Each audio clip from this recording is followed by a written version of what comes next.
Happy New Year!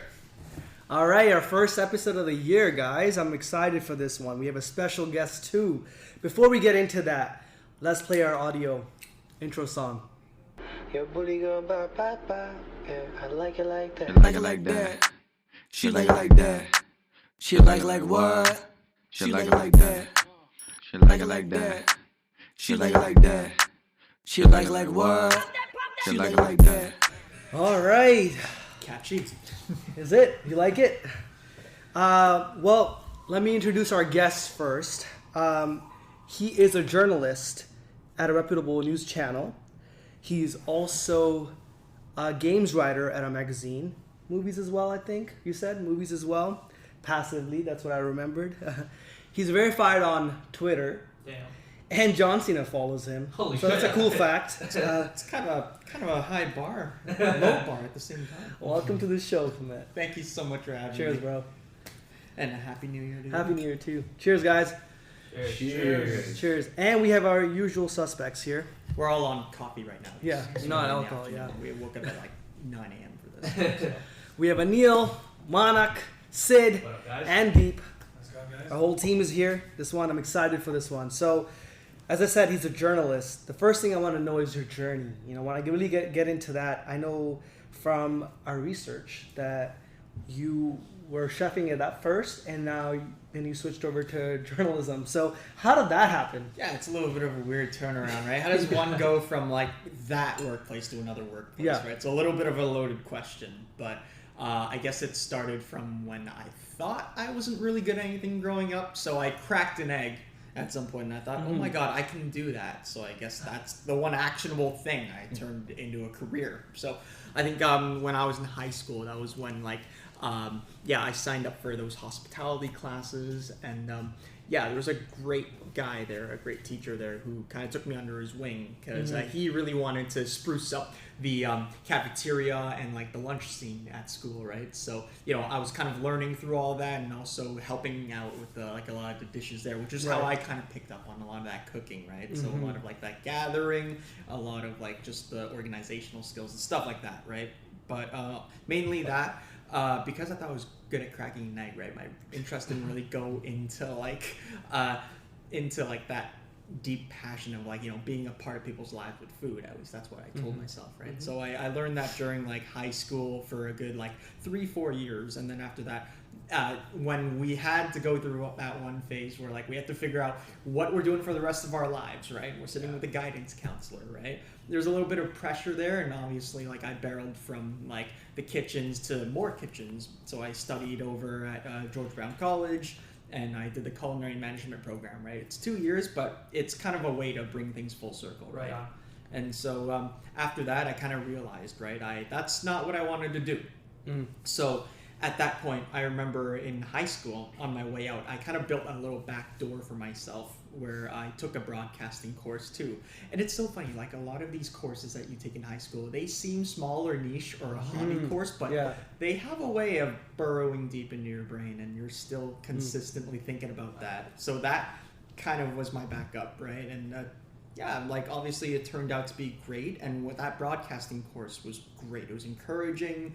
I was able to make a lot of magic without being in front of hot stoves all the time, or having to change into chef whites and a lot of other little nuanced things that come with gathering and producing, right? You could do that from a control room with less I'm not going to say less effort, it's not fair, but there's it was definitely a lot more comfortable for my end, right? So I like the production, I like being a presenter, I like the building a voice, and obviously getting to do the announcements on TV in high school was a pretty nice bonus too. So it really gravitated to me. So when I had that point in this was almost 5 years into being in the kitchens that I didn't want to do this anymore, right? So I think if you work a job you don't like long enough, and that's not to say that working in the kitchen is a bad job at all. No, it's not fair for everyone to say.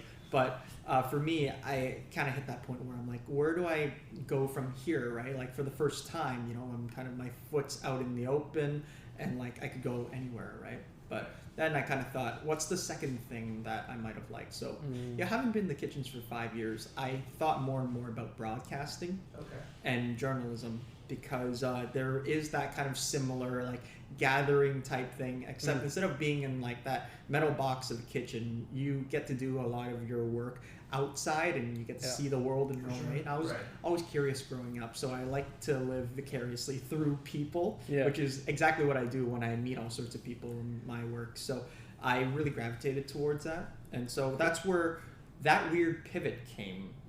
And from the kitchens to the newsroom, I literally was still at George Brown, but I joined the school paper there. I thought that was a great start, maybe be a food writer, right? So I'm kind of gradually going from food and into journalism through that, and then hoping to just kill off that food part and go into journalism, which totally worked, by the way, because it's kind of like a pivot point. So I joined the school paper. I was a food writer, but it was less about talking about the food and more about like learning how to write for short copy, learning how to interview people, and then learning how to like pretty much like be out in public and also just know how to conduct yourself and all sorts of little things with journalism too. So a lot of the writing gathering, I realized it was a lot like cooking in a lot of different ways, but except I'm not walking into like this this walk-in freezer every day, come out empty-handed. That's like a huge nightmare if you're in the kitchen. You have to look for something. So if there's a kid in high school right now and he wants to get into this business or this field, I guess, what are some of the key things to kind of prepare yourself, and also how do you get into this field? Well, definitely keep your interest open, right? Like if you kind of think, oh, I'm going to be this one thing for the rest of my life, usually that doesn't end well. Yeah, of course. So it's nice to have like a different variety of options and experiences you can have in high school. Yeah. So always keep your mind open to like, turning your hobbies into work. Obviously, as Joker said, if you're good at something, never do it for free. So it's one of those things where if you do go into sports, if you do go into graphic design, if you do go into like cooking or even like even speaking or like clipping radios or doing podcasts in high school, right? Then it's like, hey, like you never know when that'll come back to you in high school, right? So keep your options open. People think there's that pressure where, you have to figure out the kind of person you are as soon as you get out of school. And wow, like in some sense, stay out of trouble, right? Some people have that one-track mind where as soon as they spend their whole lives towards this one career, and I guess like things don't work out, right? It's like, oh my God, you kind of hit a little bit of an existential crisis, and you're like, where do I go from here? Because you kind of spent a lot of your identity on that. But that's why it helps to have like, broadened horizons, and also like if you're in high school as well, that's your hotbed to like go back in time and like kind of figure out, hey, if this doesn't work, what else could work? So always having a backup was something that was ingrained in me too. Now to kind of talk, so specifically to journalism, how do you get into that? Because I know it's a very rare, I guess, career field to get into. So I'm just curious. I'll tell you, it's definitely an acquired taste. And like you go from reading the news to being the one who's kind of like hustling, being on the ground and making that, right? So going back into that kind of like pivot point I was talking about, right? I joined the school paper from chef school, right? Because they had one, right? So is there like certain courses or certain like... I literally just joined the school paper. I walked in the office and I said, hey, like I'm very interested in writing. I like to explore my horizons. Right. And I have a background in food, wondering if we can put that to work. So it's really just a matter of asking. I guess just to kind of add on to that. So is there like, while you were kind of transitioning, right? When you were doing that pivot, was there certain colleges or universities that you were looking at? Any specific programs, or like were you debating between anything? Oh yeah. While I was at the school paper, I'm like, hey, is this something that maybe I could keep on learning? Because I was kind of sussing things out, doing that for 3 months, right? So once you're kind of at that point, I liked it enough to say, hey, I want to keep learning this, right? I think I can learn the actual hard and practical skills at school. So I applied for Humber College. Okay. And of course, that was when it was a lot more formal. And because I already graduated from culinary management the first time, finished that degree, always finish what you start.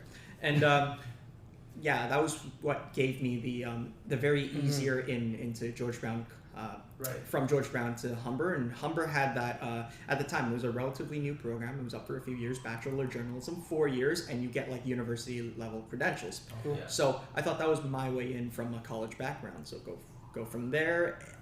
That pretty much the formal way of doing it. Yeah. In so many ways, where like you learn how to do a job by actually go to school, take the program, right? This was the fundamental part for how I went into journalism. So obviously, like going to Humber, right? Like I don't need to sell every college or university program out there, but obviously they have a lot of people who worked in the industry already, and they're pretty much like ending their careers by teaching all of it to you. So I got a lot of that seeped through a lot of wonderful journalist teachers there, you know, mostly from CBC, you know, Global, Toronto Star. So like, you know, I was learning all the fundamentals on like how to produce for radio, writing, and also video as well. So is there co-ops or like kind of internships that you can do while you're there? Yeah. Is that something you could do? On technicality, when universities and colleges say they're the #1 employer, that's because they all have an internship program in there. So you can't really graduate without having that, like at least working in the field for a little bit. So I really got that. Especially in this field, I think you have to get you have to get some like practical experience and just be in front of the camera or a mic, you know, talk to people. And and all level with you, man. Like honestly, it's like I said, if you do a job that you don't like long enough, you're gonna know what you really want to do. So going into after 5 years of like being a chef, I'm like, I didn't want to do that anymore. I thought harder and harder about broadcasting, and obviously like being a personality, being a warm presence for people every day, and telling people what's going on in the world, right? So that's what drives me. So I thought about that going in day one into journalism school. As soon as I joined, I'm like, this is something I am not going to waste. This is definitely something I got to make the most out of, right? So I wasted no time just soaking in everything, all the skills and stuff, and kind of like, you know, acting like I was already like in the job. So that's how I was conducting my school assignments and stuff. And we went out to talk to people and do stories for web, radio, and TV as well. So I kind of, it was less of a fake it as you make it thing, but learn it until you make it thing. So I learned way more outside of the classroom than I did in the classroom, actually, because you'll learn, okay, the fundamentals, right? Here's how you write, here's how you clip, here's how you voice, here's how you interview someone, here's how you ask the right questions. That's the class, right? My pivot point was when I took these, right? And I'm like, I'm not going to wait 5 years until I'm in my first newsroom to use these skills. So guess what I did? Just speaking on that, did you do any specific internships or co-ops while you were in your program? I did, yeah. So I joined that school paper, right? Yeah. And practical skills all came together there, and that's why I learned so much outside of the classroom, right? And that was such an important thing for me. It got me my first job writing just a couple of stories in Humber College. And then from there, right, that's how you get to your employers first. Do what you can in school, and your employers will see that. If you work hard enough in school, it'll seep into the workforce. You don't have to wait until that door opens. So those internships came a lot easier because I took on those extracurriculars. I joined the school paper, and that's like hard stuff you can put in your portfolio. That's super cool to know. Everything has a way of like tying together like that. So if you keep on doubling down your hobby, right, it's gonna find a way to be marketable. But if you're a kid in high school and you want to get into journalism, you got to listen to this part of the podcast. But yeah, so I have a quick question actually. A lot of journalism is writing and communicating. Where did your journey start with that? Were you inspired by something in your childhood? Did you like to do short stories? How did you get into the writing? Yeah, you know what? I owe a lot of my childhood to journalism and watching the TV news all the time. Because when I was born, I was at home a lot, right? So my parents did have a habit of just staying at home a lot, even decades before the pandemic, because my parents were mostly working, and they would just wanted to take a break when they came back home. So mostly we weren't the type of family to go out a lot, right? So that didn't really sit well with me, because I was so curious as to what was going on outside of the walls of my house, right? So I was always curious about how the world worked and what my reality was like outside of the front door. So when my mom turned on this local Chinese TV station in Markham, Fairchild TV, they were kind of my window into the world. I got to see city streets. I got to see events. I got to see protests, parades, life literally writing itself on the TV, and that was my only way of seeing the world. So I got so fascinated, like keeping my eyes glued on that TV every like 6 o'clock, 7 o'clock when my mom was like tuning in. So yeah, I never really forgot about like the reporter's face or the anchor's face, because I kind of owe it to them to tell me what's going on in the world, which is why like I've always had this inherent attachment to news, and I do owe a lot of like what I do now to that and that kind of curiosity, right? So just on that, like, how do you even like go about scouting your news for them? Do you have people like on like, you know, just all around calling you like, hey, there's something happened here, or are you just like on Google News or something like that to like scout for like topics that you want to talk about? Well, yeah, obviously, like I have to read the news as much as I can and follow up on current affairs, right? Yeah. And we find ways to localize that. So with the work I do in like a couple of newsrooms across the Ontario, it's like to generate ideas, we kind of look at different changes that could be happening. The world's a changing place, and people get left behind all the time, which is where we come in to kind of make these voices represented and heard. Yeah. So it could be as simple as like walking down the street and someone can't access Wheel-Trans because maybe the schedule's weird or something, right? So observations like that, or someone didn't get their garbage on Thursday and it's been happening for months on end. Or I'm speaking in a lot of anecdotes here, but there was one I did where it was as simple as going to the gym, figuring out why nobody was really around, and kind of just having a story to tell by going to different gym owners and talking to them about like what's going on, how do you kind of keep your New Year's resolution going. So there's a kind of a story in everything. I mean, not... It's gonna be curious. Yeah. And obviously, like with crime stories and breaking news and police scandals, right? We will get those like piecemeal, and depending on where you're at, it'll happen all the time. So you could have your own beat by being a crime reporter, but if you have your own observations or ideas, right? It is possible to turn those ideas into life. So half the time, right? Most of the time, actually, journalists are creating their own ideas, or they're creating current affairs out of like things that they might have noticed that no one else did, right? Like, have you ever had a shower thought by yourself, or like you're it's late at night and you're sleeping and you're staring at the ceiling, and suddenly out of nowhere something keeps you up at night, like, oh my god, like what if inflation just keeps inflating, or like oh my gosh, like what if like visual snow is like a thing, like you just have these shower thoughts, right? Well, we kind of dare ourselves to learn more about that through a lot of people. So that's when we'll phone up experts, we'll talk to people who might be working on that, or like you know, that's how we do our journalism. We gather, we tell stories, and we foster that conversation for a lot of people in current affairs. So that's how we're able to keep up with the times as we're writing it. So it's kind of really cool in that sense. But that's how we come up with our ideas. Either things happen to us, or we notice things that you know people are interested in talking about, or some people have been waiting their whole lives to tell us. So part of the ideas come from people in need or in trouble, and there are a lot of people who might have had enough at one point, so they want to reach out to make their voices heard, because like I said, the world's a changing place, and there's nothing that makes me more upset than seeing people get left behind or slipping through the cracks, which is a huge hotbed for ideas too. There's unfortunately always going to be someone in need. And you know, like, just to add on to that, like, I'm very thankful that we live in Canada because we have access to this, right? There's other parts of the world that, like, journalists or media, telecommunication companies in general, like, they turn a blind eye, right? Like, television, media, because it's so biased, right? They're like, we don't want to show that side of the 100%. world, right? Or so influencers. Exactly. So the fact in Canada, you know, like, or like more of a Western society, it's nice that, you know, a normal person can actually pick up the phone, call a reporter or call their local, like, have their voice heard, and have their voice heard, right?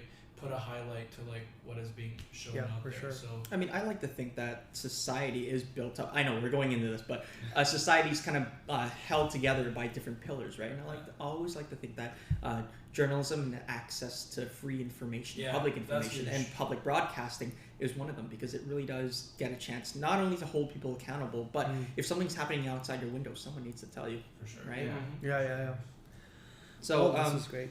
And of course, I know it's been a long-winded story of how I got from cooking to journalism. Cool. But going back into just like Humber College, I did end up getting the attention of a few outlets here, and I was very lucky to get a job before I graduated, which was kind of my goal in the beginning. Awesome. I'm like, I'm not gonna wait 4 years study and then get a job. It's like I love this enough to just start working right away while learning. And I think there was a way I was able to make that work by literally punching my way through the industry. Like I worked so hard in school paper, and I know that like it wasn't paid, but I spent a majority of my time just like studying, and then after that maybe going to like a function at like school or something and cover that, right? Just to really learn the skills. So then I was able to like act like, you know, I was working every day while studying. That was the effect, right? But then like in third year when the internships came, right, I was lucky enough to so I tried to apply for an internship at a company I really wanted to work at, but that didn't work out. And I thought, oh my gosh, like went back to that mindset where I'm like, I worked so hard, I really thought I could get whatever I wanted, but it was a very misguided thought, right? And we're not entitled to anything. Nobody owes us anything, right? And even if we work hard towards something, it might not work out at the end.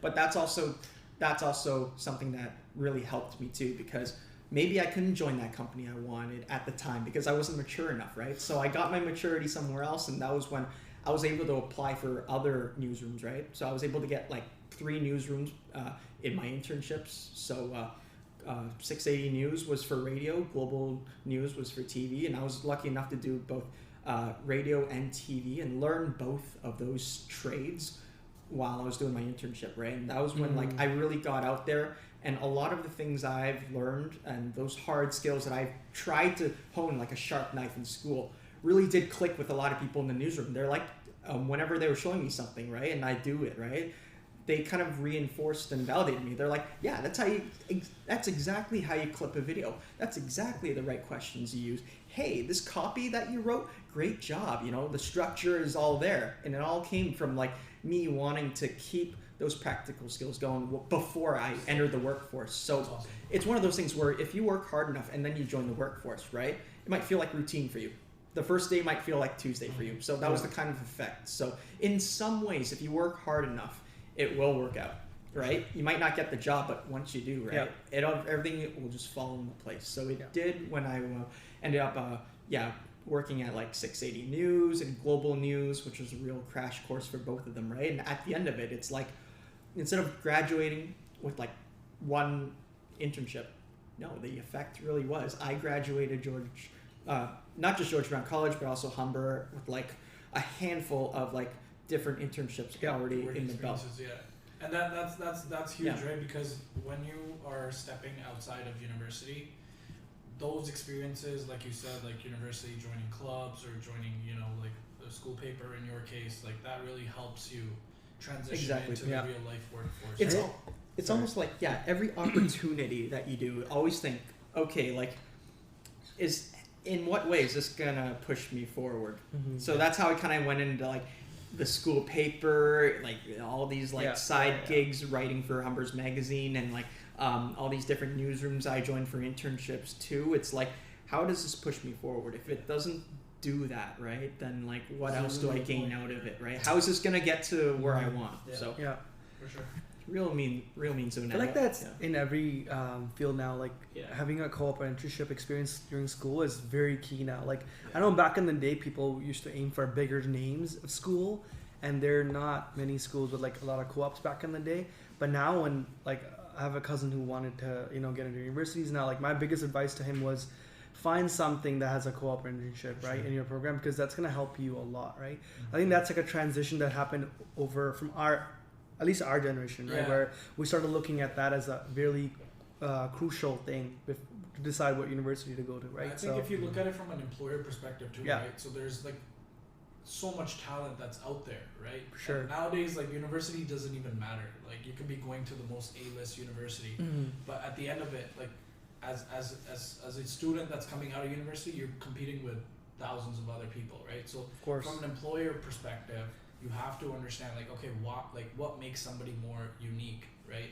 And that's where all these experiences come in, because those are things that could add value in more of a real life situation, right? Oh yeah, I hate to say it, but you could take a 4-year Ivy League program for one job, and someone who went to college with 2 years can be living your dream life. For sure. Yeah, no, that's the way it is. The way it is, but it's also fair at the same time. To each their own, right?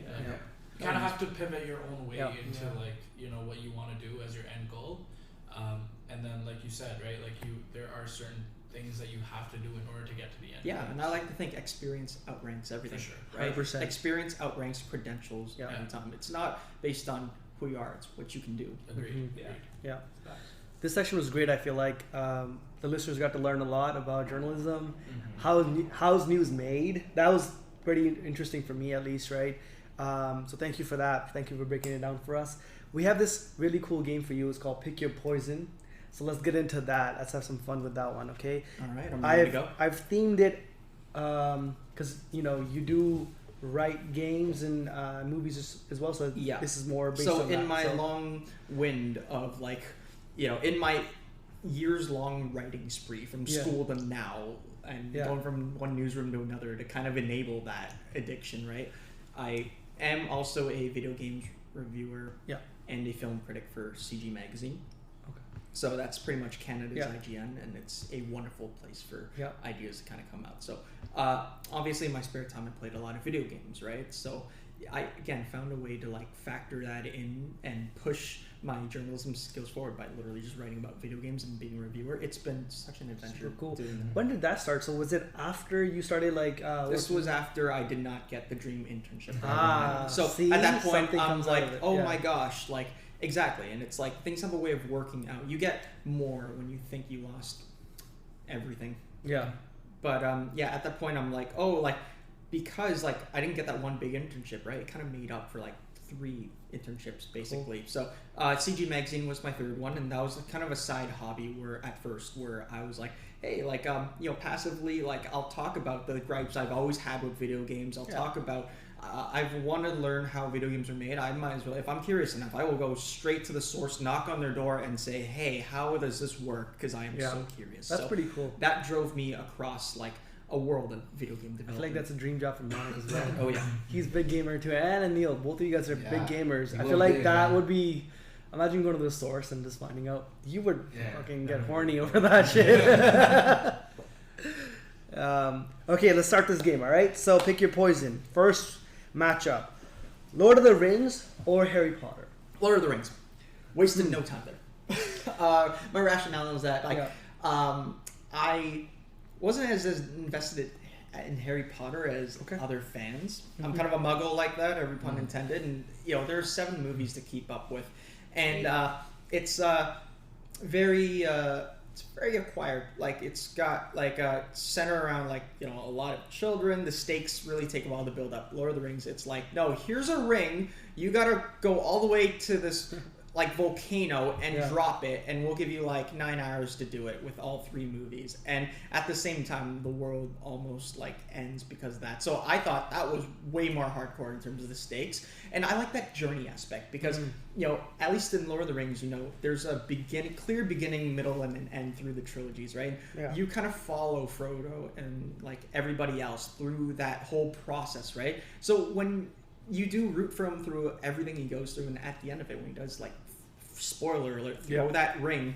into the fires of Mount Doom, it's he's done it, and you feel accomplished having been with him through every step of the way. So that's why I feel good about myself. Every time I rewatch Lord of the Rings, I did it for New Year's just in time. So when the clock hit midnight, what was it? Sauron exploded. So that was when exactly. If you watch it at a certain time, so I did it at 3 p.m. because it was 9 hours. So Extended editions?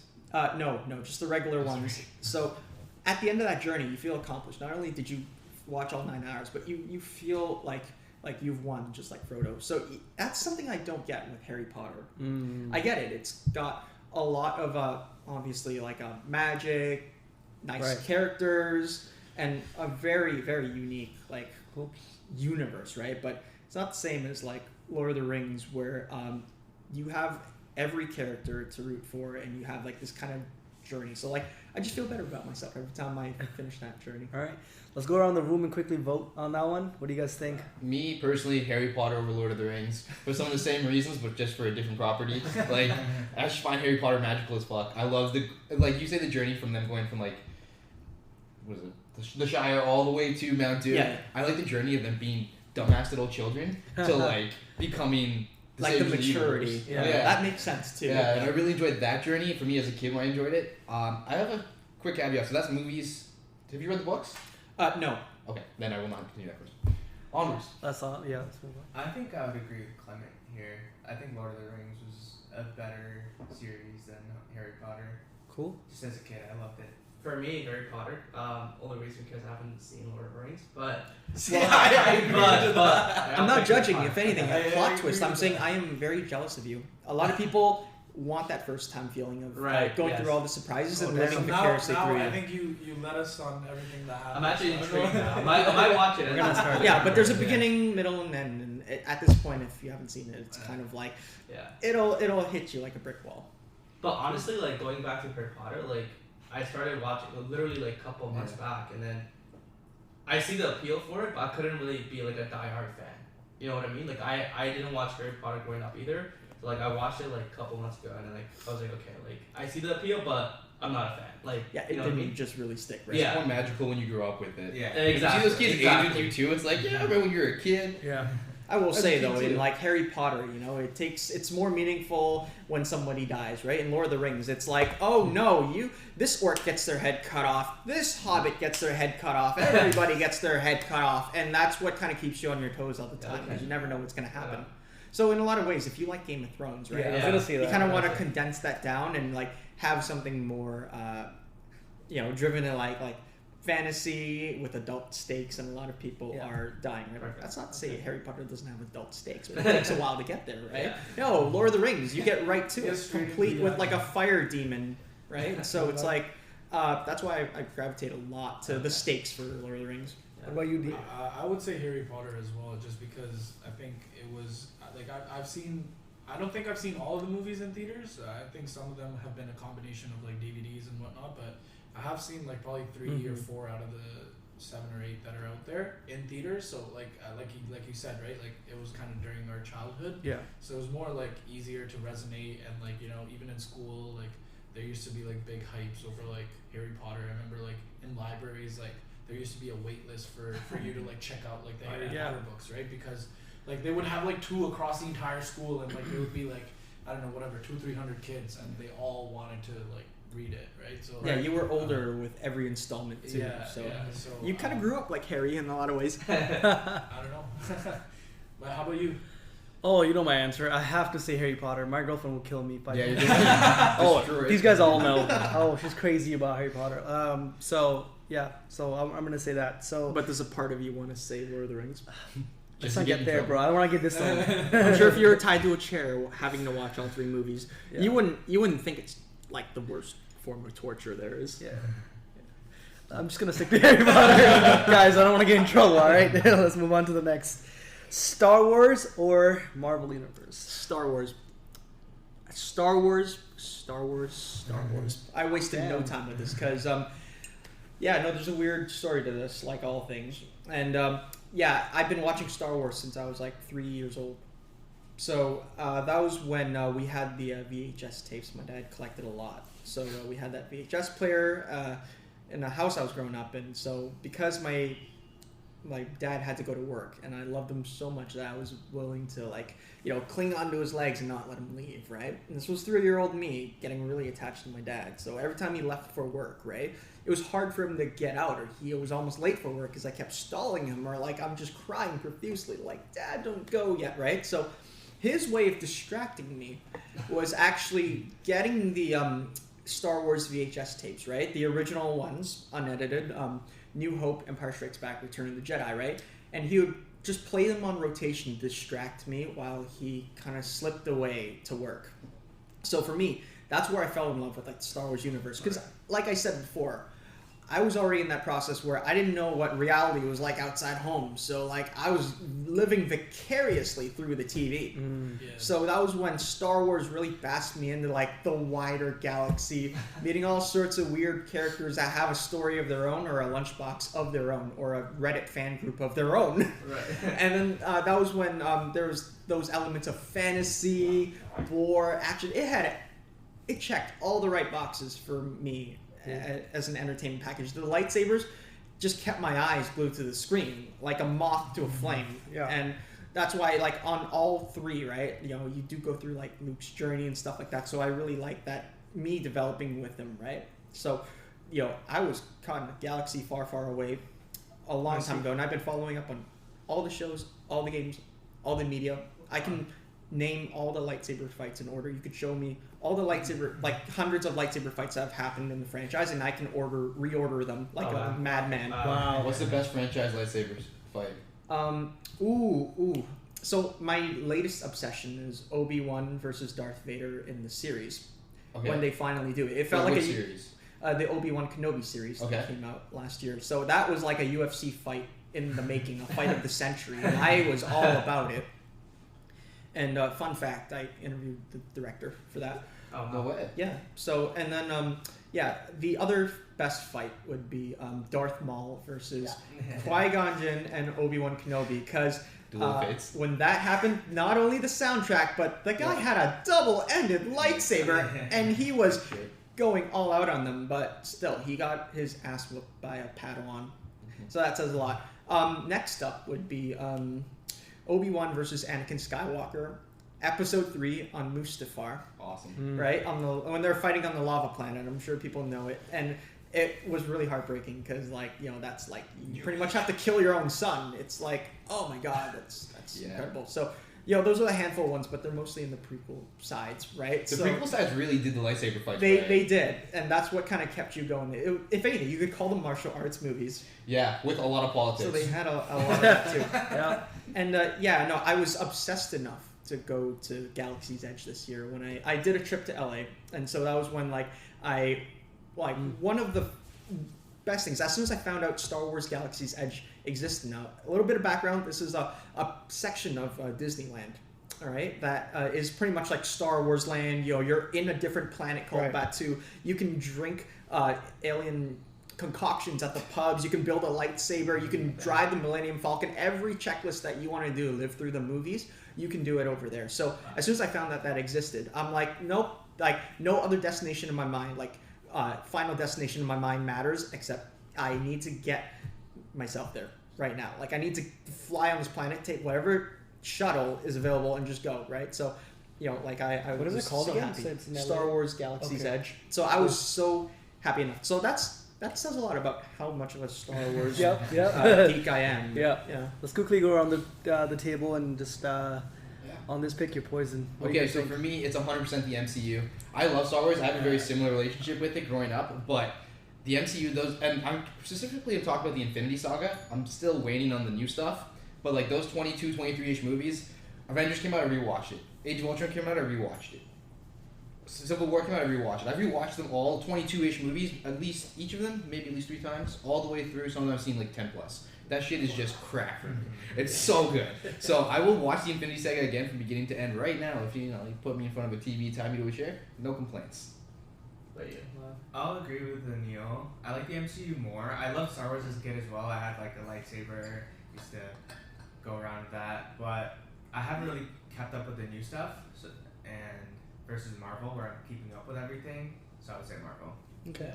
Similar to me, Marvel. Like I have to do like a full rundown from like the phase 1 to like the phase 4. I haven't caught up with the new stuff yet, but Marvel for me.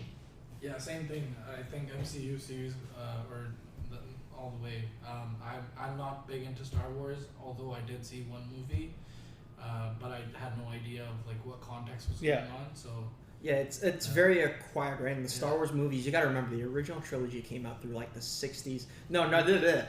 The original trilogy came out throughout the the early 80s, right? So at the time, the production value doesn't really click well with a lot of viewers here who are looking for like more CGI, but not just better graphics, cinematography, and things that'll really keep your eyes peeled. So back then, like the original trilogy is something that's more acquired, but I will say it's like Star Wars is harder to keep up with only because you have to go through like almost half a century of like stuff at this point, right? And the MCU, people kind of grew up along with it. It's easy to follow with every new installment, right? It's not like Star Wars where like it's been there, but I got to go back in time, right? Here you're kind of like growing up with like all the superheroes that you kind of stand, right? So it's its own universe and its own. We're just living in it. Star Wars is kind of like separate from all that, right? But because they're starting to do more, like you said, like more TV shows, and they're kind of going into that bigger, their own MCU side of things, right?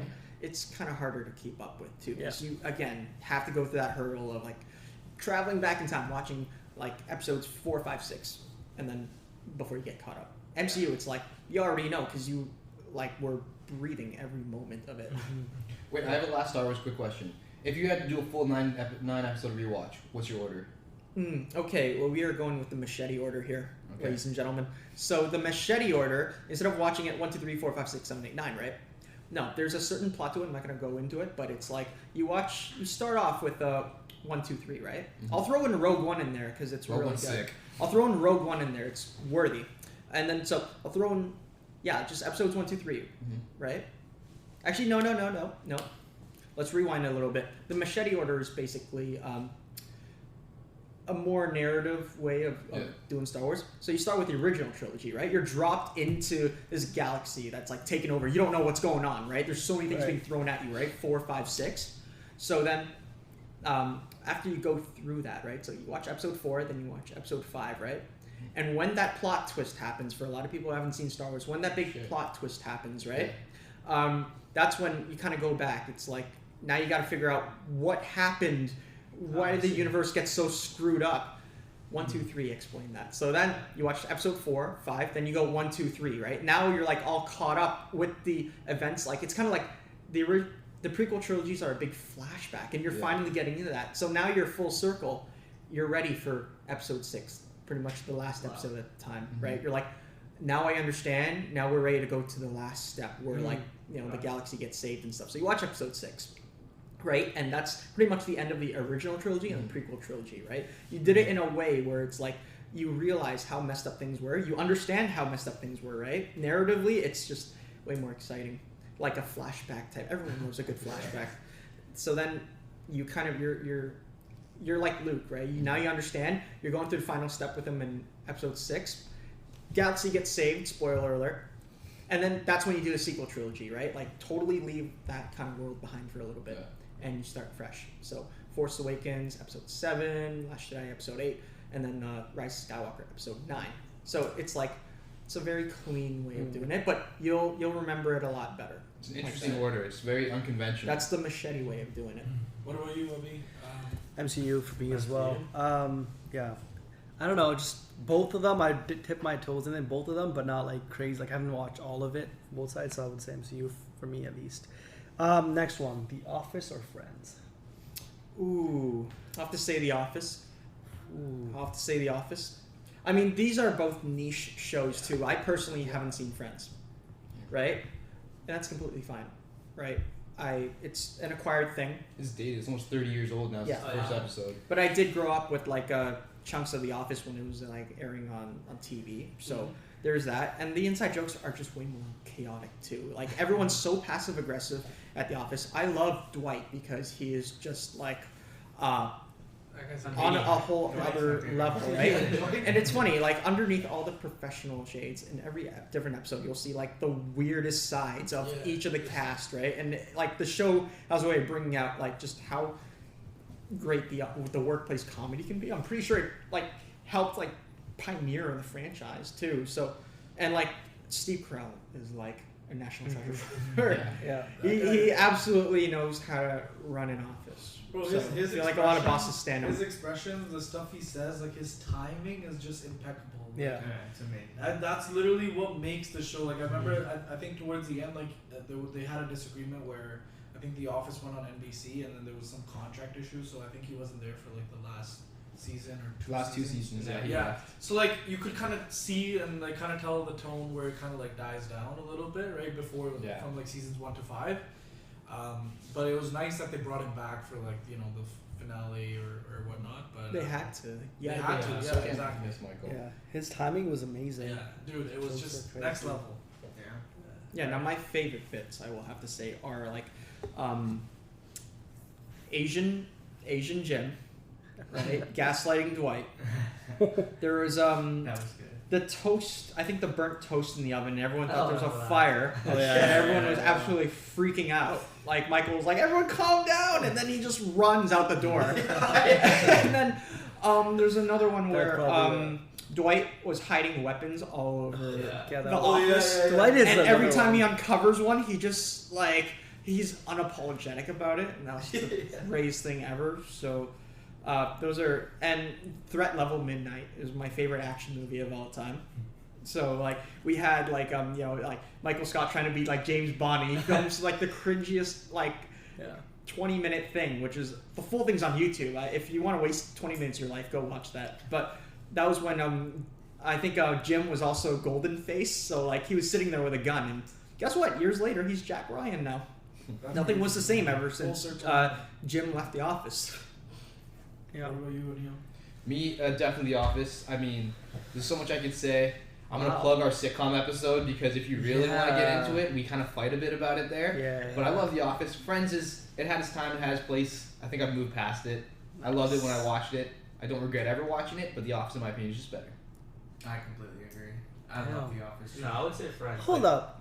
I remember in our episode, this, you guys freaking voted for Friends, and I was the only one rooting for The Office to win it all. No, the Friends got kicked out earlier. Did it? Yeah. This was a round robin, I remember. Yeah. Like where there was I think. Dude, we did a bracket Yeah. of all the sitcoms, and they were like, dude, Like it a was huge good. competition bracket, right? Yeah. This is what we do on the That show. was a flashback. A new guest That was shows a up, good they break flashback. cycles. That's what we do. Yeah.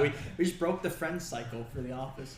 So Office for you. Yeah. Office for you. Office. Office for you. Friends for me. I've like watched Friends more than The Office. Like there's time where I exclusively was watching the Friends. So that's for me.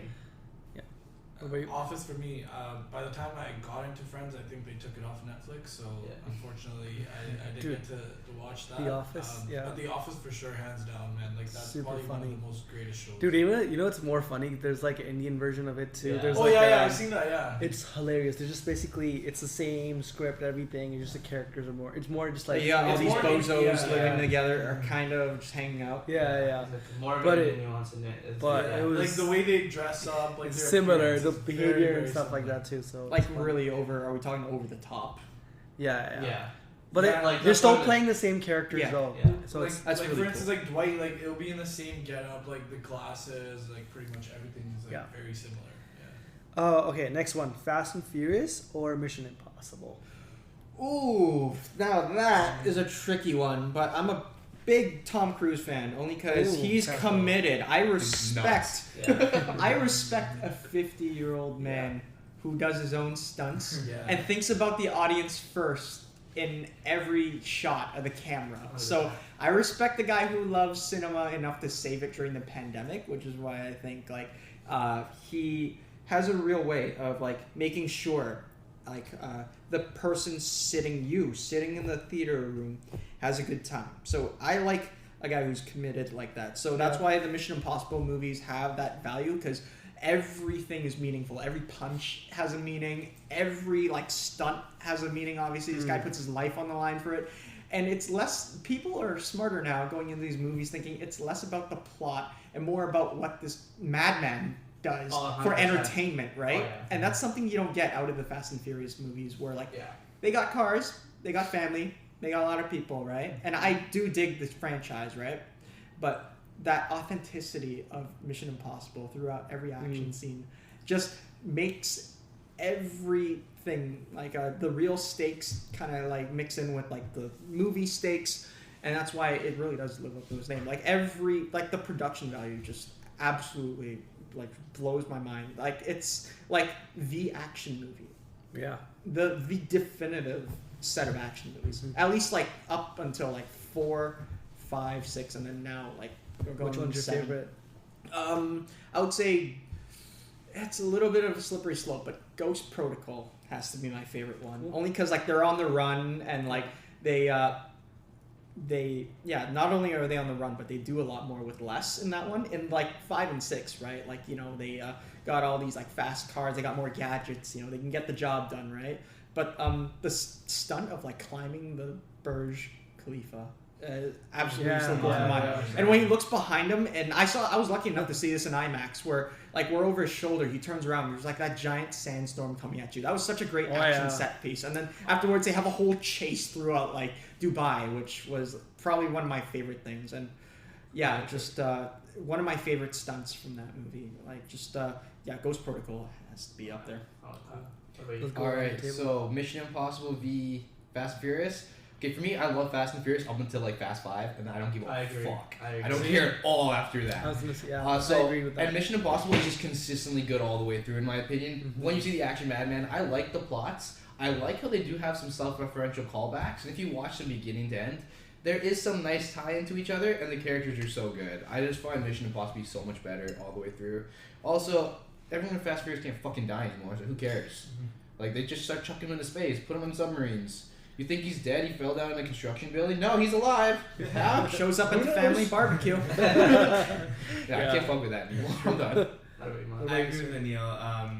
I think the first few Fast and Furious movies were good, but then I just stopped watching them, honestly. That just lost its identity, Yeah. right? They really need to reboot it where it's like back to street racing, right? Yeah. True. So imagine like a series where like Dom's son, and I've given this some thought. If I was gonna write a screenplay, Dom's son is a teenager. Years later, he ends up going to street racing, and his dad has to use his government connections to get him out of trouble. But it's like then his son kind of discovers who his dad was, and then like that's how it can go great from there with street racing. But like when the Fast movies kind of lost that nitrous and like the waving flags and like just like people like would spray paint can bottles in 2000s fashion. It's like you lose that identity. You take that away, you just get like a worse version of Mission Impossible. I think my best highlight from Fast and Furious was the Tokyo Drift spin-off.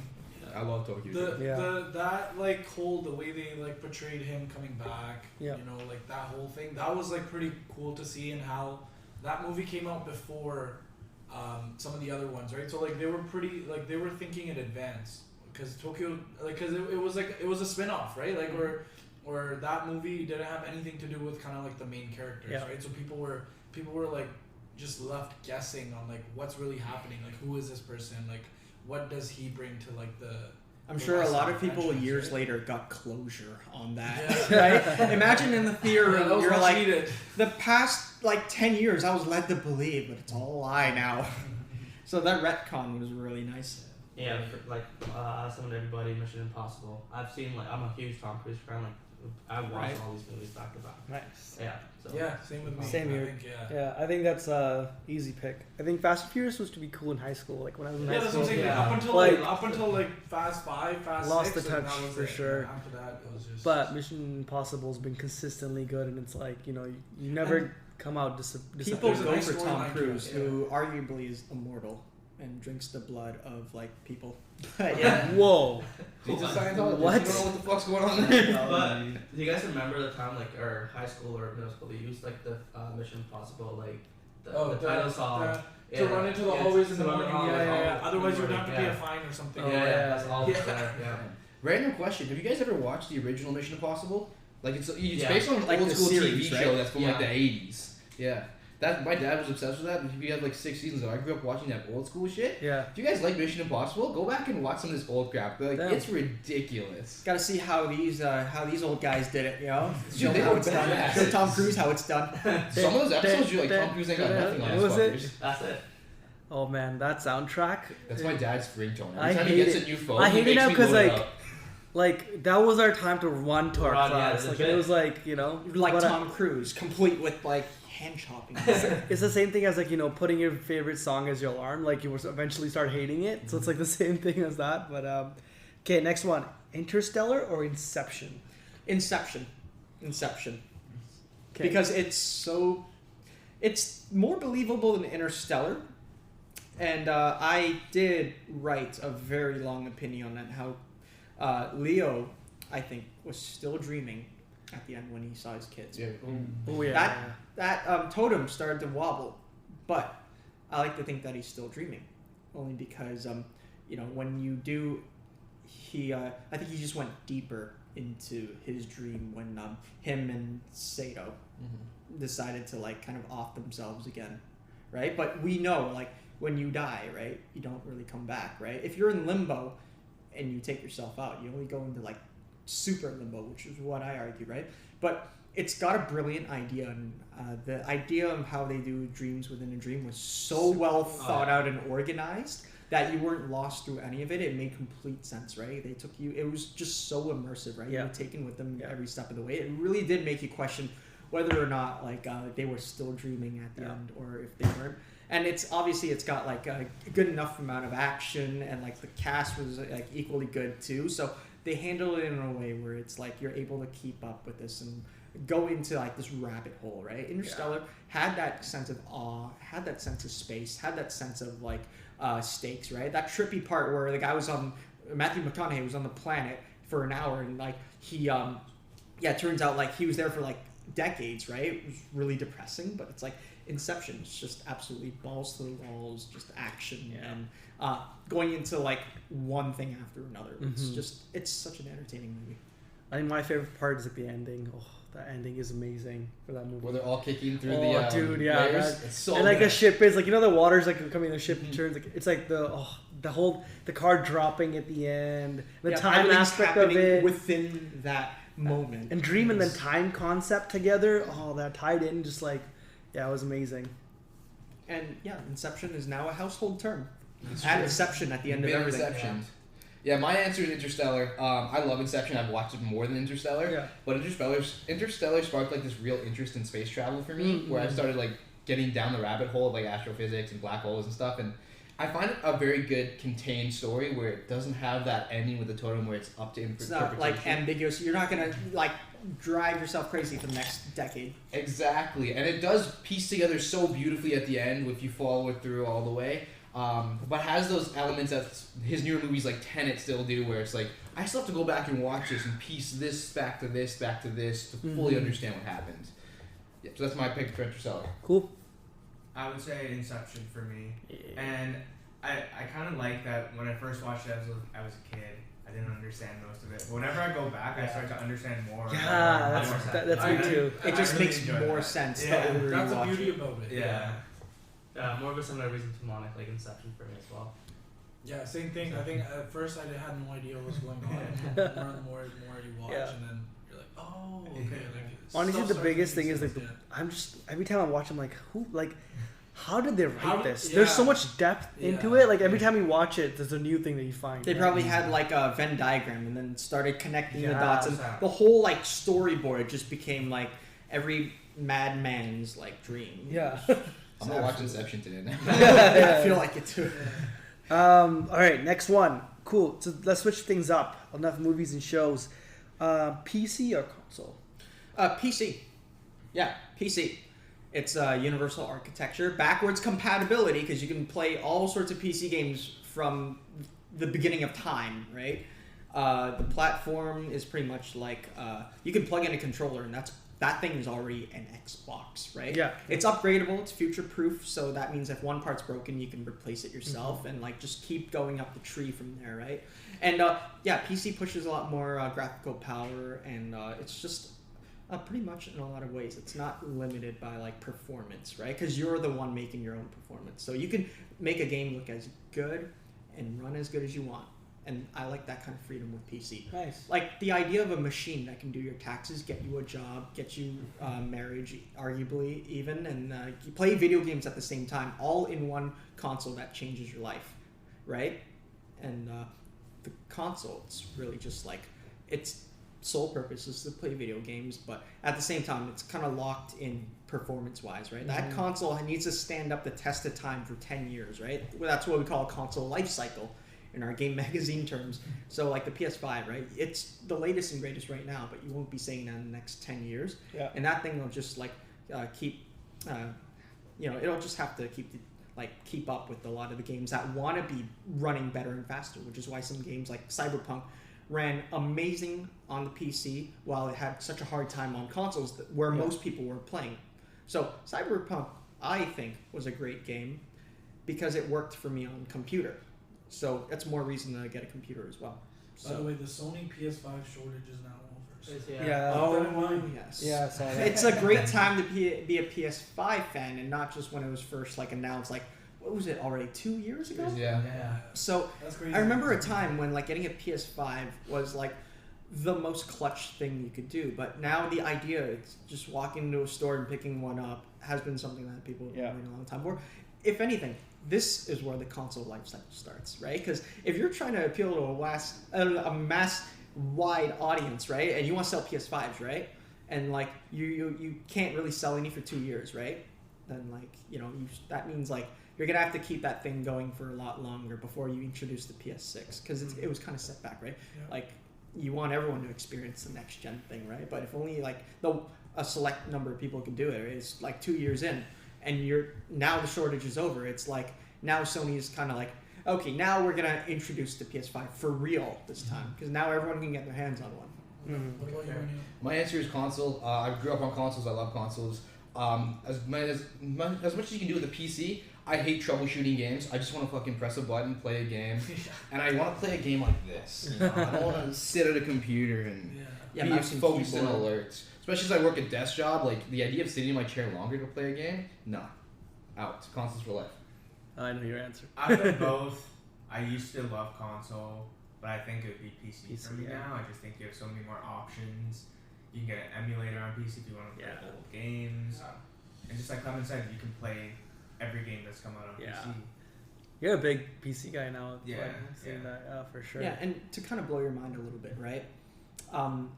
If you build a PC and you plug an Xbox controller into it, right? Mm-hmm. Right. That's pretty much an Xbox Series X. Yeah, because the Game Pass, everything's on there. Exactly. So that's already your next. For me, like I just grew up like playing on console as Yeah. well. So like it's been I've just always been in console. So Yeah. console for me. I have both, but honestly, I gotta say console just because like nowadays, like there's certain games that are cross-gen, and then there's certain that are like only console to console, and like not that many people play like PC games. Like not it's uncommon for people to buy like 2K on PC, right? Yeah. Usually it's on console, so. I like my console because it's like kind of segregated. Your PC's kind of. I usually do it for like productive work, and then just have like games on my console. Because storage, you gotta take in consideration now, like because of all these graphics and everything. Like with all these SSDs and whatnot, like games take up massive amount of storage. Right? Yeah. Whereas like if you have a console just dedicated for like gaming, like you kind of. Yeah, you don't really have that bloat. Yeah. Which is why, like, at least in my PC, right, I like to have separate drives. There's the one for Windows, there's the one for, like, work, and then there's one for games. And it's like, and you kind of do that, right? That's something you can do that you can't really do with, like, PS5. So, no, you gotta buy. Where were you? I'll say console because, like, I've never been that big of a gamer anyway, so, like, it's more of a casual thing. So, just like Anil said, it's easy to just kind of do that. I find people that are really into gaming, they prefer PC over console. So, and like I guess I never had. This is weird. I just realized this as we were talking about this. I've never had a PC. I always had like laptops and like a console. I don't know why. I know you're a big PC guy. I saw you building one, right? I was gonna ask you about that. So in my spare time, right, I like to take apart things and put them back together because I'm weird like that. So PC was a great thing, and when the PC, I like PCs over consoles, is because you have more attachment, right? You're literally you're creating this thing that can take care of you. Like if anything, you're building something of an investment for yourself, right? So the PCs are kind of like consoles that take care of you. Like I said, it does your taxes, gets you jobs, like it can do a little bit of everything too. Yeah. Okay. Last one. Okay. Xbox or PS5 or Nintendo. PlayStation. Sorry. Yeah. I would say. Yeah. I'd say PlayStation. Yeah. Yeah, just their exclusives kind of dominate the market, and they got a really good hand for storytelling, and making sure everything's all like polished. Yeah. So I'm on they the set same themselves page. apart. I mean, PlayStation is the pinnacle for first-person. It's not third-person narrative gaming, where you play as a character, you watch a whole story go all the way through, you learn so much, you get an emotional attachment to the games. And the characters over the years. Yeah, they become more and more iconic. Now we just need a PlayStation brawler like the old school brawl All Stars. Bring it all back together. Exactly. I want to beat people up as Kratos again. What about you? For what was it? Xbox, Sony, or like PlayStation, or PlayStation, Xbox, or Nintendo. PlayStation. I would say PlayStation just because God of War is exclusive on it. Yeah. Okay. PlayStation for me as well. It's like a lot of my friends had this PlayStation, and back then it was like more of like I can just only play with my friends. Like I just got into PlayStation, so I just kept up with that. I smell a sweep coming.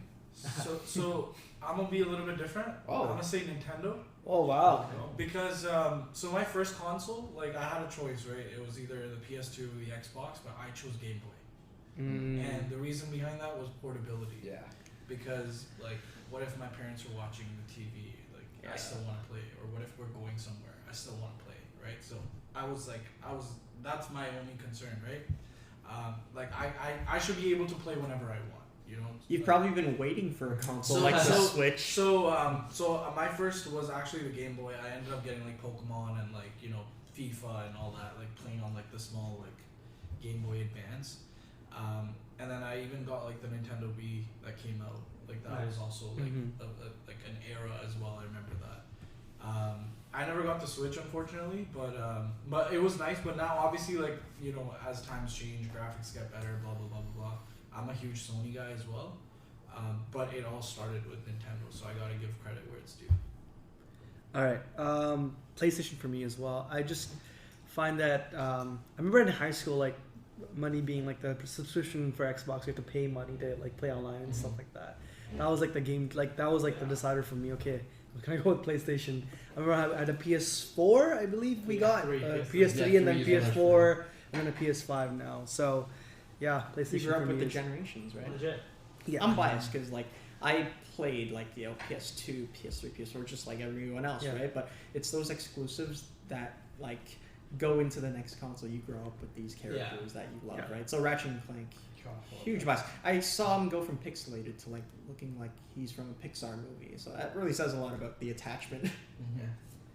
Going more into gaming, I have a question that might be hard for you to answer. It might be easy. What are your top 5 games of all time? So I had to write this down actually because I've played hundreds of games, have not beat hundreds of games, and actually still have a soft spot. So I think it's all in the comfort classics, right? Like you'll know what your. Some people say, I don't know what my favorite games are, right? But you kind of just look at the ones that you would like play as filler, or like your comfort classics, right? Right. We all have our comfort foods, our comfort movies that we can rewatch, Right. and games. So I do have more than 5 though. So first one is has to be the Uncharted series. Oh, love that. Okay, like if there was one series that I had to stick with for like the rest of my life, it can be the Uncharted series because it's like a third-person action adventure, right? So it's already got the fundamentals of gaming right there. It's got shooting, it's got combat, exploration, and a really witty plot. So I feel like I adopted a lot of like my one-liners and quips from Nathan Drake, and he's such a relatable guy, right? So seeing him kind of go from like that like womanizing explorer to like an actual like responsible treasure hunter over the years, right? It's like it's cool to see, right? And I'm a big fan of like Indiana Jones and the idea of like going into temples, right? And like getting a little bit of action in there, right? So I like going over his shoulder and following him through that, like in Uncharted 1, 2, 3, 4, and you're braving all the elements together. So you're pretty much traveling the world with him. And I will say, like, it's less about like the shooting and the dialogue, and a lot of the action's great, right? But like climbing a mountain and then like just staring at the view of like a jungle or rainforest, or like on top of like the Tibetan mountains or Himalayas, like it's like, dude, it's like escapism, pure escapism. So that's the Uncharted series for me. What are my top 5?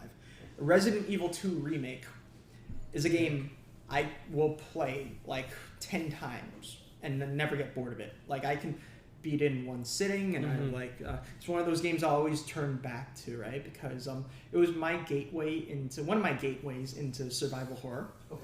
Because I kind of thought, okay, like at first, like I didn't like to be scared by games, but this game had a way of like making it fun to be scared at the same time. So I like the idea of like it's a zombie game, right? Resident Evil 2 Remake, but it's also like Resident Evil 2 is considered one of the greatest like survival horror games ever created when it came out on like the PlayStation, and that was because like it was your traditional zombie game, but at the same time it had so many like fun layers, thrills, and action. So the remake, right, was my way of playing Resident Evil 2 for the first time. I never played the original Resident Evil 2, so shame on me. But the remake was my gateway. So it was like a third person. They turned it from like this like isometric, like old-fashioned game where you walk around, find a room, solve a puzzle, kill zombies, right? And then on to the next room.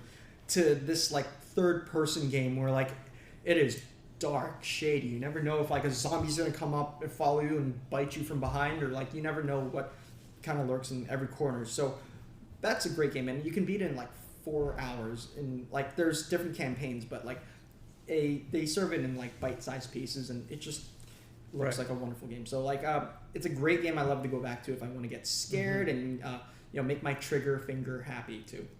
Same thing with Dead Space 2, which is again one of my favorite games of all time. It's a survival horror game. You know, you're on like Jupiter, and there's like all these like alien zombies trying to kill you, right? So but the fact that like, you know, there's no backtracking, there's no objectives, you pretty much just go like, it's a linear game where like you just keep moving forward, you shoot some more zombies, and you keep going. But the gameplay, the way they do it is just so digestible, and I just love the fact that like it's a survival horror game where like you have no heads-up display. You really have to depend on like your resources to survive, and also there's that science fiction setting too. So it's kind of like Resident Evil 2 in a lot of ways, but like, you know, taking the space, and it is violent. Some of the worst, like goriest, most violent games I've ever played, because like the death animations are just up there too. Lego Star Wars.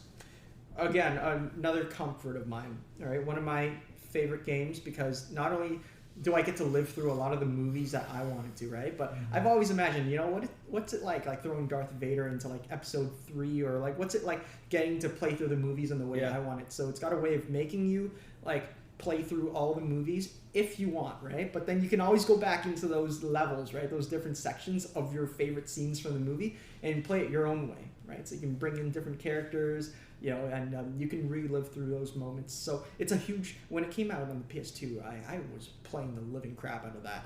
That like CD is abused into oblivion. Like that, you don't recognize like any of the logos on the CD anymore. That's how much I used it. And because like that was the first time, real time, I was able to just like play through the movies and do it myself, you know. So I would just spend hours getting the lightsaber fights and replaying the same like fight scenes over again. So highly replayable in short bursts. So it's got a soft spot in my heart. Skywalker Saga's kind of maximized all that. So I'm a big fan. GoldenEye 007 on the Nintendo 64. It's a more acquired one, but it is one of my favorite shooters of all time. Now this is probably the greatest like movie tie-in adaptation of a James Bond game, but it's also a shooter where like you know, based on like the level design, right, it's so addicting, and where you can just gun down legions of like enemies, right, and like the sound design and like everything was just well put together. It's an old-fashioned game where like you're still going through corridors and you're shooting like you know, polygon type enemies, right? But you really don't do the work in which you aim down the sights and you fire, right? No, everything's kind of like there's a pioneered feature where it has auto aim. So like, you know, I could just like turn my brain off after a long day of work, boot up GoldenEye on the N64, walk through corridors and just keep holding the trigger and like you know, just like getting a like really fun and engaging firefights. So it's just it's highly replayable, and it's just if you love James Bond and you want to just play a video game, right? Nice. GoldenEye 64, waste no time. And the multiplayer, don't even get me started with that. Friendships will break over that mode. Yeah. Like kind of like Halo Combat Evolved back in the day. Yeah. Damn, good old times. Okay, last segment. This is gonna be quick, okay? Review time. I know there's these 2 new movies that came out. For this segment, just basically out of 5, what would you give it? Also, give me 3 things why you are giving that rating, okay? First, Avatar. Yeah, sure. Avatar The Way of Water, I would give that an 8 out of 10. First off, the production value, the 3D quality is absolutely a benchmark for cinema, and it really is like reflecting the scale of the first Avatar movie in 2009. That movie literally sold 3D TVs alone, right? So it was one of the best IMAX 3D movies I have seen in a while, obviously, because James Cameron managed to keep that up. The writing was great. The way they approached the sequels was great. I'm not going to spoil anything, but they really tied everything nicely, so you could watch the first one, ease in the second one. There's a lot more action as well, and it was very stressful, especially near the climax too, because you're attached to all these characters that you haven't seen in a long time, but any one of them could go. So there's stakes in there. There's awe-inspiring. Pandora is absolutely beautiful. They show you a new side of it. So I like the immersion part of that, right? So that's an 8 out of 10 for me. Okay. I'm really excited for that one. It's been like ages, 10 years now? I don't know. It's been... The first one came out 2009. Yeah. So like 14 years. Really excited for this one, yeah. And then, okay, the next one, Glass Onion. Glass Onion. Murder 10 out of mystery. 10, man. 10 out of 10? Yeah. 5 out of 5, only because it is got such chaotic writing. It is clever the way they do the whodunit thing, because you really are on your toes thinking like, like who's the culprit, who's going to be, off the board next, and the way they tie all those motivations in a really stupid way at the end. Kind of just gives you a lot of plot twists. Daniel Craig is a national treasure, right? So it was cool to get to know more about like Benoit Blanc, and then all these like eccentric characters that are just like pulling you into their own like version of stupidity. So it's fun to see all these like characters like interact with each other, right? Do you think it's better than the first one, or? Oh, I think it's better than the first one. Okay. Yeah. And like the humor is just so intelligently written. Yeah. The way they factor it in, they call some they call some things from like the pandemic as well, and then they tie it all together through like these little clues that you might think are really irrelevant, right? But they come off as like really stupid deal breakers at the end when you get to the bottom of things. So it's such a great well-made mystery whodunit. The genre of like the modern whodunit mystery is kind of back with Glass Onion, so that's a 10 out of 10. You'll have a lot of fun watching it. Yeah. Cool. Thank you for that. And thank you for coming today. Like with this, do you want to plug in anything? I know you do also on Twitch, so you want to plug in anything? This is your time. No, not really. All I can say is just stay informed. All right. Keep reading. And if there's one thing I'll leave you with, it's that just keep going at it, whatever you're doing. That's about it. Well, cheers to a really good episode, guys. Cheers, guys. This is been a empty, great- but- empty, yeah. Cheers, guys. Cheers.